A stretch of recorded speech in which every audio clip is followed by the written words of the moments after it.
Good evening সবাইকে। তো আজ পড়িয়ে বেরিয়ে চলে এলাম আমাদের তেঁতুলিয়া মা মনসা রেস্টুরেন্টে।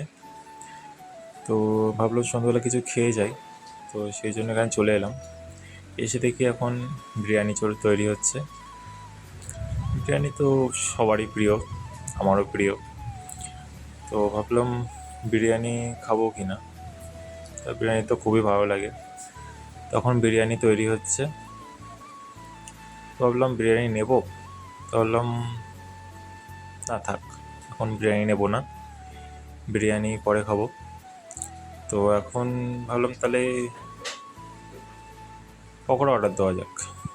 তো পকোড়া অর্ডার দেওয়ার পর পকোড়া চলে এলো।